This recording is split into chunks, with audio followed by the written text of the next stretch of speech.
राघव अपनी नई बाइक से अपने गांव में आता है।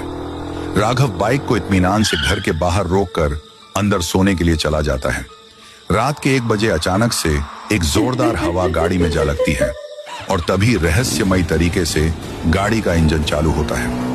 वह गाड़ी खुद ब खुद चलकर कहीं तो जाने लगती है, मानो उसको कोई चला रहा हो। तभी वह बाइक तेजी से आकर गांव के चौकीदार को ठोक देती है और उसके बदन के चिथड़े उड़ जाते हैं। पर वह गाड़ी यहीं तक नहीं रुकती, गांव से जा रहे एक इंसान को भी ठोक देती है। उसकी भी वही हालत। इनकी ऐसी हालत करके बाइक वापस चली जाती है। तभी गांव में सुबह हो जाती है। राघव नींद से उठकर बाहर अपनी बाइक के पास आता है। राघव पाता है कि कल उसने जिस जगह पर बाइक को रोका था उस जगह पर नहीं थी, बल्कि 2 इंच बाजू में खिसक गई थी।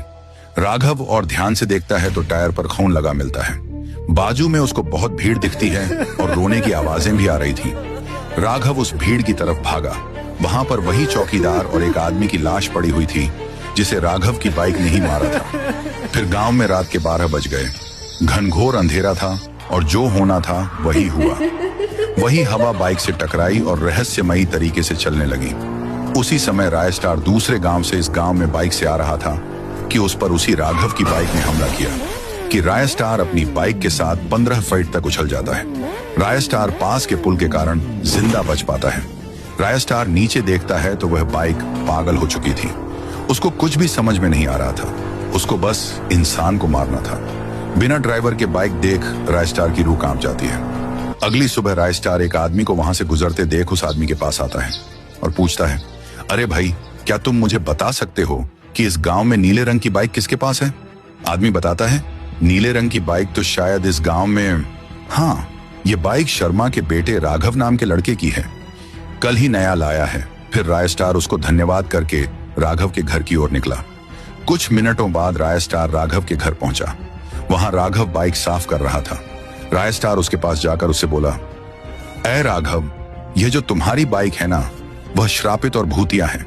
कल रात को तुम्हारी बाइक बिना ड्राइवर के चलकर आई और मुझ पर हमला किया। इस पर किसी का तो वास है।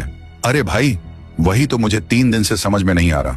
जिस दिन मैंने यह बाइक लाई उसके अगले दिन 2 मौत हुई और मेरे टायर पर खून भी लगा हुआ था। कुछ तो गड़बड़ है। मुझे तो लगता है ये बाइक ने ही उन्हें मारा है। रायस्टार बोलता है, अच्छा बताओ कि ये बाइक कहां से लाए थे?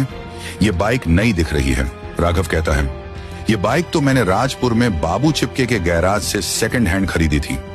12,000 में। उसके बाद रायस्टार सीधा बाबू के गैराज में पहुंचा। बाबू चिपके ग्राहक समझकर रायस्टार को कहने लगा, मेरा नाम है बाबू चिपके, काम करूंगा सबसे हटके। बताइए क्या खराबी है? गाड़ी में अपूर्ण सब मिनटों में ठीक कर देगा यहाँ, ताकि तुम्हारे दिमाग का स्क्रू भी टाइट कर दूंगा रे बेडू। फिर रायस्टार बोला, ऐ बाबू, मुझे कुछ रिपेयर नहीं करना। मुझे ये बता कि उस दिन राघव नाम के लड़के ने जो नीली बाइक सेकंड हैंड ली थी उसका क्या राज है? सच सच बता दो। मौतें हो चुकी हैं अभी तक। ये बात है 15 साल पहले की, जब उस गांव में हर्ष नाम का लड़का उसी बाइक के साथ रहता था और उसके जलने वालों की कोई कमी नहीं थी। एक दिन हर्ष अपनी बाइक को बाहर रोककर घर में चला जाता है और वही जलने वाला लड़का बाइक के पास जाकर नुकीली सुई से उस गाड़ी के टायर पंक्चर कर देता है। उसी समय उसकी बूढ़ी माँ की तबीयत बहुत बिगड़ गई। हर्ष अपनी माँ को उठाकर उसी पंक्चर बाइक पर अस्पताल ले जाने लगा। फिर क्या था, वह बाइक आधे रास्ते पर रुक गई। हर्ष ने जब टायर पंक्चर देखा तो उसे बहुत गुस्सा आया। उसकी माँ की तबीयत और बिगड़ती जा रही थी। हर्ष ने माँ को ऐसी हालत में देखकर तुरंत अपने पड़ोसी के पास भागा, जिसके पास भी एक बाइक थी। हर्ष ने उससे मदद मांगी। अरे भाई यार, सुनना, अर्जेंट है। मेरी माँ की तबीयत बहुत खराब है और मेरी बाइक का टायर पंक्चर हो गया है। थोड़ी देर के लिए तेरी बाइक देना भाई। फिर पड़ोसी ने उसे टोकते हुए कहा, देखो देखो, जरा कौन बाइक की भीख मांगने के लिए आया है जिसकी बाइक पूरे गांव में महंगी है। अबे चल, मैं नहीं दे रहा मेरी बाइक। पहले तू तेरी बाइक को लेकर बहुत रुबाब दिखाता था। चल हट यहां से, मुझे मेरी बाइक साफ करने दे। फिर हर्ष उदासी से अपनी माँ की तरफ भागा, पर अब बहुत देर हो चुकी थी। उसकी माँ वहीं चल बसी। हर्ष पूरी तरीके से टूट गया।